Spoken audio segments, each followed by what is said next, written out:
네, 우리가 얼마 전에 개강을 한 것 같은데 이제 벌써 종강이 되었습니다. 한 해도 얼마 전에 시작한 것 같은데 벌써 이제 12월을 앞두고 있습니다. 얼마 전에 한 글을 보니까 포도나무에 열매가 잘 맺히게 하려면 이듬해 봄이 오기 전에 묵은 가지들을 잘 쳐내어야 한다고 합니다. 그래야지 이듬해 좋은 포도 열매를 맺을 수가 있다고 합니다. 그런데 묵은 가지들을 잘 쳐내지 못하게 되면 새순이 제대로 나오지를 못해서 그 이듬해에 좋은 열매를 맺을 수가 없다고 합니다. 이제 곧 한 해의 마지막인 12월입니다. 이 12월이 지나가고 나면 우리는 새로운 해를 맞이하게 될 것입니다. 새로운 해, 새로운 좋은 열매를 맺기 위해서는 내 안에 있는 묵은 가지들을 쳐내어야 할 것입니다. 묵은 생각들, 묵은 습관들, 그리고 내 안에 있는 묵은 마음들을 쳐내어야지 새로운 해, 우리가 새로운 열매들을 가득 맺을 수가 있을 것입니다. 이 12월, 우리의 묵은 것들을 쳐내고 새로운 한 해를 준비하는 우리 믿음의 가족들이 되시기를 바랍니다. 오늘은 누가복음 9장 말씀을 읽었는데 제자의 길이라고 하는 제목으로 우리가 잠깐 함께 말씀을 묵상하고자 합니다. 오늘 말씀에 보면 예루살렘으로 올라가시는 예수님의 모습을 보여줍니다. 51절에 보면 예수께서 승천하실 기약이 차감해 예루살렘을 향하여 올라가기로 굳게 결심하시고, 여기 보면 예수께서 승천하실 기약이 차감해 라고 말씀을 합니다. 여러분, 예수님의 시간은 어디를 향해서 흘러가고 있을까요? 누가복음과 사도행전에 보면 예수님의 시간은 승천을 향해서 흘러가고 있습니다. 누가복음에서는 예수님의 승천까지의 일을 기록하고 있고, 그리고 사도행전에서는 승천 이후의 일을 기록을 하고 있습니다. 사도행전 1장 11절 말씀을 우리가 같이 한번 읽어보겠습니다. 이르되 갈릴리 사람들아 어찌하여 서서 하늘을 쳐다보느냐, 너희 가운데서 하늘로 올려지신 이 예수는 하늘로 가심을 본 그대로 오시리라 하였느니라. 이 사도행전 1장에 보면 예수님의 재림에 대해서 말씀을 하고 있습니다. 그리고 1장 8절 말씀 우리 같이 읽어보겠습니다. 오직 성령이 너희에게 임하시면 너희가 권능을 받고 예루살렘과 온 유대와 사마리아와 땅끝까지 이르러 내 증인이 되리라 하시니라. 사도행전 1장 8절에서는 재림하실 때까지 제자들에게 땅끝까지 이르러 나의 증인이 되어라고 부탁을 하고 있습니다. 이처럼 누가복음과 사도행전에서는 예수님의 시간이 승천을 향해 흘러가고 있음을 보여줍니다. 그리고 오늘 말씀에 보면 예수님께서 예루살렘으로 올라가시면서 제자들을 조금씩 준비시키는 것을 보여줍니다. 주님의 제자들이 재림하실 때까지 증인으로 살아갈 수 있도록 그들을 준비시키는 것을 보여줍니다. 어떻게 준비를 시키실까요? 먼저 첫 번째로 사랑의 삶으로 준비를 시키십니다. 52절에서 56절 말씀 우리 함께 봉독하겠습니다. 사자들을 앞서 보내심에 그들이 가서 예수를 위하여 준비하려고 사마리아인의 한 마을에 들어갔더니 예수께서 예루살렘을 향하여 가시기 때문에 그들이 받아들이지 아니하는지라. 제자 야고보와 요한이 이를 보고 이르되 주여, 우리가 불을 명하여 하늘로부터 내려 저들을 멸하라 하기를 원하시나이까. 예수께서 돌아보시고 꾸짖으시고 함께 다른 마을로 가시니라. 아멘. 여기에 보면 예수님의 제자들이 사마리아 사람들이 사는 마을로 들어가는 것을 보여줍니다. 그런데 여기에서 문제가 생겨납니다. 사마리아 사람들이 예수님과 제자들의 일행이 왔는데 그들을 기쁘게 맞이하지를 않았던 것입니다. 그 이유는 바로 이들이 예루살렘을 향해서 가고 있었기 때문이었습니다. 그 당시 사마리아 사람들과 유다 사람들은 상당히 감정이 좋지를 않았습니다. 그래서 서로가 서로에게 환영받지 못하는 대상이 되고 있었습니다. 예수님과 제자들의 일행이 예루살렘으로 가는 길에 사마리아 사람들이 사는 마을로 들어가게 되었는데, 예루살렘으로 가고 있는 유대인들이라고 하는 사실을 알고서 사마리아 사람들이 그들에게 냉담하게 반응합니다. 그리고 이것이 얼마나 화가 났던지 예수님의 제자 가운데 야고보와 요한이 성을 내면서 예수님께 말합니다. 예수님, 불이 하늘에서 내려와서 저 사람들을 멸하라고 해야 하는 것인가요? 이 야고보와 요한의 말을 보게 되면 아직도 그 안에 분이 풀리지 않은 그런 모습을 보여주고 있습니다. 우리가 성경에 보면 야고보와 요한이 등장하는 말씀들이 간혹 등장합니다. 이 두 사람은 형제들이었습니다. 그리고 그의 아버지는 세베대였다고 성경은 기록을 합니다. 그리고 이 두 사람에 대해서 성경에서는 말하는데 이들이 굉장히 성격이 급했던 사람으로 말씀을 합니다. 마가복음 3장 17절에 보면 이렇게 말씀을 합니다. 또 세베대의 아들 야고보와 야고보의 형제 요한이니 이 둘에게는 보아너게 곧 우레의 아들이란 이름을 더하셨으며. 이 두 사람이 얼마나 성격이 불같았던지 예수님께서 이 두 사람에게는 특별히 이름을 붙여주셨는데 너희는 보아너게다 라는 이름을 붙여주십니다.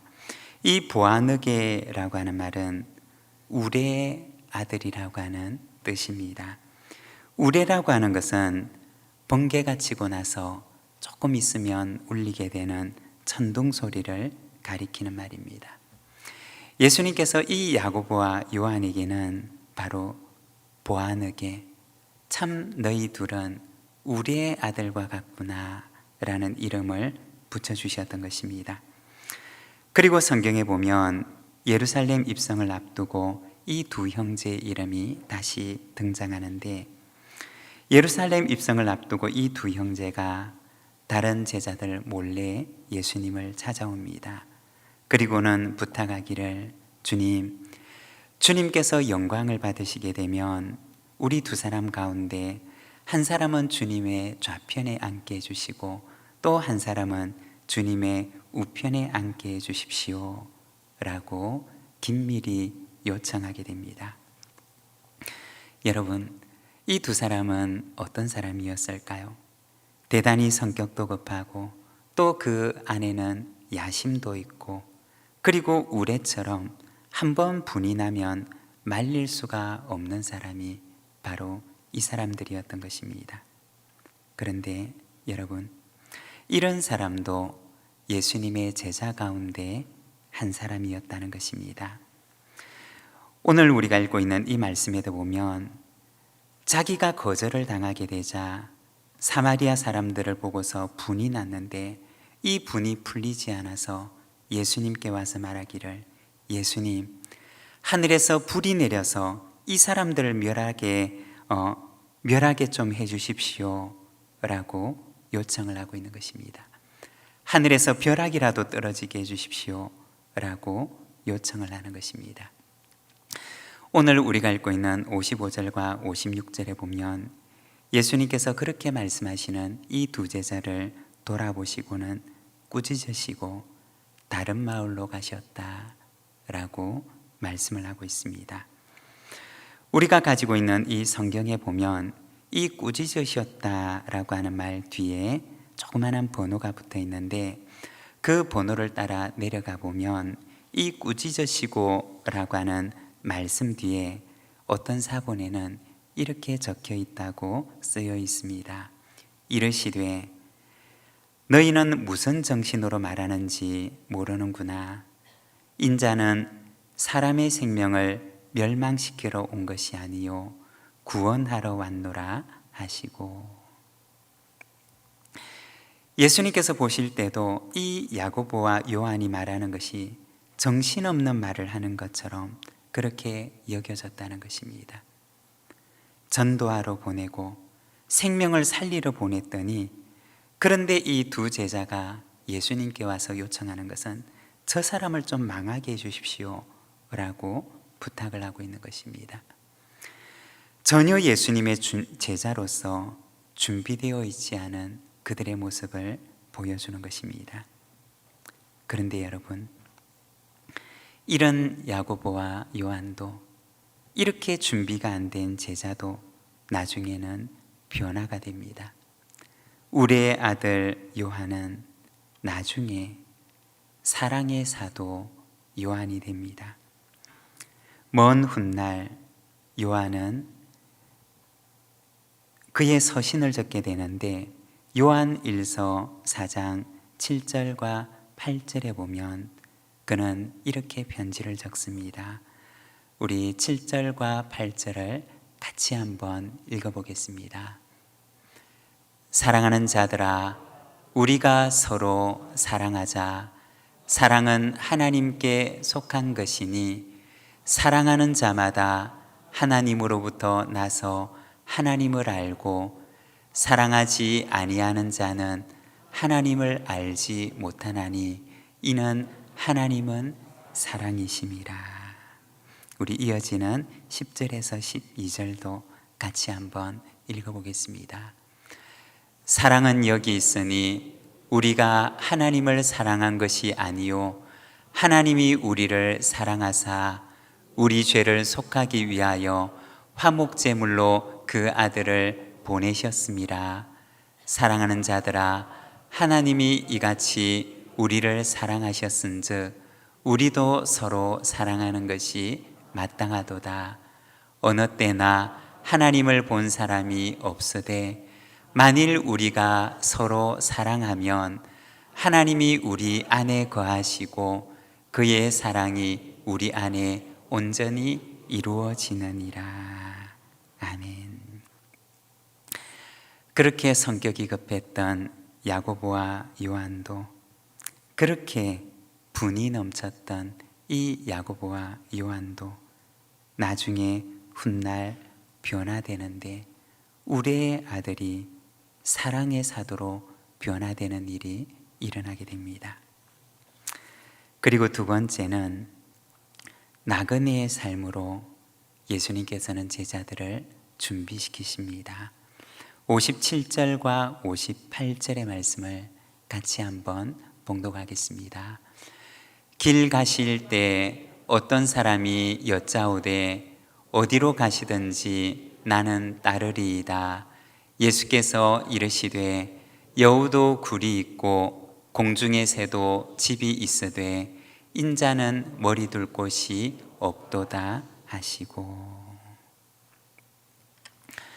우리가 이어지는 말씀을 보게 되면 또 다른 사람이 예수님을 찾아오게 되는데, 이번에는 예수님의 제자가 아니라 예수님의 제자가 되겠다고 자원에서 찾아온 제자 후보생이 왔던 것입니다. 그리고 예수님께 말하기를, 예수님, 저는 예수님이 어디로 가든지 따라가겠습니다 라고 말합니다. 그때 예수님께서 이 제자 후보생에게 말씀하십니다. 여우도 굴이 있고 공중의 새도 집이 있지만 그러나 인자는 머리 둘 곳이 없다 라고 하십니다. 당시 예수님께서는 하나님 나라의 복음을 전하시면서 순회 사역을 하셨습니다. 그래서 집도 없이 나그네처럼 지내셨던 것입니다. 그래서 여우도 그리고 하늘의 새들도 자신의 보금자리가 있지만, 그러나 예수님께서는 나그네처럼 가난하고 그리고 집도 없는 삶을 살아가고 있음을 말씀하셨던 것입니다. 그런데 여러분, 돌아보면 우리는 단칸방이라도 그래도 내가 머물 수 있는 곳이 있지 않습니까? 여우처럼 그리고 새들처럼 내 보금자리를 가지고 우리는 생활하지 않습니까? 그러나 주님께서는 복음을 위해서 머리둘 곳도 없이 지내고 있다고 말씀을 하십니다. 오늘 우리는 목장 모임을 위해서 한 달에 한 번 혹은 1년에 한 번 두세 시간만이라도 내 집을 오픈하는 것이 힘들어하는 것이 오늘 우리들의 모습이기도 합니다. 주님은 머리둘 곳조차 없이 지냈는데 우리는 작아도 우리만의 보금자리가 있지만, 그러나 이 보금자리를 1년에 단 몇 시간만이라도 누군가에게 복음을 위해서 내어주는 것을 힘들어하고 있지는 않습니까? 저는 우리 모든 목장 식구들이 1년에 한 번은 우리 목장 가족들을 위해서 나의 보금자리를 오픈하는 시간을 가지게 된다면 우리 목장 모임이 얼마나 풍성해질까라는 생각을 하게 됩니다. 나그네처럼 나그네의 작은 보금자리를 복음의 보금자리로, 그리고 사랑과 교제의 보금자리로 만들어가게 된다면 거기에 주님께서 계시고 거기에 주님께서 많은 일들을 우리를 위해 함께 모인 이들을 위해서 행하실 줄로 믿습니다. 우리 주님처럼 우리도 복음을 위해 살아가는 저와 여러분의 삶이 되시기를 바랍니다. 그리고 세 번째는 일꾼의 삶으로 준비시키십니다. 61절과 62절의 말씀을 우리 함께 봉독하겠습니다. 또 다른 사람이 이르되 주여 내가 주를 따르겠나이다마는 나로 먼저 내 가족을 작별하게 허락하소서. 예수께서 이르시되 손에 쟁기를 잡고 뒤를 돌아보는 자는 하나님의 나라에 합당하지 아니하니라 하시니라. 여기에 보면 또 어떤 제자 후보생이 등장하는데 그는 예수님께 말합니다. 예수님, 가족과 작별 인사를 하고 난 뒤에 예수님을 따르겠습니다. 그런데 이러한 제자를 향해서 주님께서는 또 이렇게 말씀을 하십니다. 손에 쟁기를 잡고 뒤를 돌아보는 자는 하나님의 나라에 합당하지가 않다라고 하십니다. 이 쟁기라고 하는 것은 농사를 하기 위해서 밭을 갈아엎는 도구를 말하는 것입니다. 그런데 이 쟁기를 잡은 사람은 앞을 분명히 주시하고 있어야지 밭을 온전하게 반듯하게 갈 수가 있습니다. 만일 쟁기를 잡은 사람이 뒤를 돌아보게 되면 밭을 반듯하게 갈아엎을 수가 없습니다. 하나님 나라가 아니라 늘 마음이 다른 데 가 있는 사람은 하나님 나라의 영혼의 농사를 제대로 지을 수가 없다는 것입니다. 그래서 주님께서는 이런 핑계를 대고 저런 핑계를 대면서 주님을 따르기를 차일피일 미루는 이들을 향해서 쟁기를 잡고서 뒤를 돌아보는 사람은 하나님의 나라에 합당하지가 않다라고 말씀을 하십니다. 여러분, 좋은 제자는 어떤 제자일까요? 사랑의 삶으로, 나그네의 삶으로, 그리고 일꾼의 삶으로 준비된 사람입니다. 주님께서는 오늘도 주님의 제자를 부르시고, 그리고 좋은 제자의 삶으로 우리를 준비시키시기를 원하십니다. 우리 시간 함께 기도하기를 원하는데 반주를 좀 부탁하겠습니다. 여러분, 주님은 오늘도 우리를 제자로 준비시키기를 원하십니다. 오늘도 우리를 세상에 나아가 주님으로, 주님의 증인으로 살 수 있도록 준비시키기를 원하십니다. 그런데 야고보와 요한처럼 내가 사랑으로 준비되어 있지 않으면, 그러면 그 야고보와 요한처럼 분을 내고 성을 내면서 하나님 불이 내려와서 좀 어떻게 좀 해주십시오 라고 주님께서 보실 때 정신없는 말을 하는 사람처럼 여겨질 수가 있습니다. 우리가 나그네의 삶으로 준비되어 있지 않으면 주님께서는 머리 둘 곳조차 없다고 하셨지만 나는 나의 아주 작은 것조차도 메워줄 수가 없습니다. 일꾼의 삶으로 준비되어 있지 않으면, 그러면 늘 쟁기를 잡고서도 다른 데를 쳐다보며 이 핑계 저 핑계를 대며 주님 뒤를 따르기를 차일피일 미루는 사람이 될 수밖에 없습니다. 주님 저는 못해요 라고 우리의 마음을 굳게 닫는 것이 아니라 우리의 마음을 주님의 그 초청을 향하여서 문을 엽시다. 그러면 주님께서 부족한 자라 하더라도 우리를 사용해 주실 것입니다. 야고보도 요한도 베드로도 부족한 사람이었지만, 그러나 주님의 그 초청 앞에 자기를 내어놓을 때 주님께서는 그들을 위대한 사도로 세워주십니다. 우리 시간 함께 기도할 때 주님, 사랑의 삶으로 준비되고 나그네의 삶으로 준비되며 일꾼의 삶으로 준비된 자가 되게 하여 주시옵소서. 우리 시간 같이 마음을 모아서 함께 기도하겠습니다.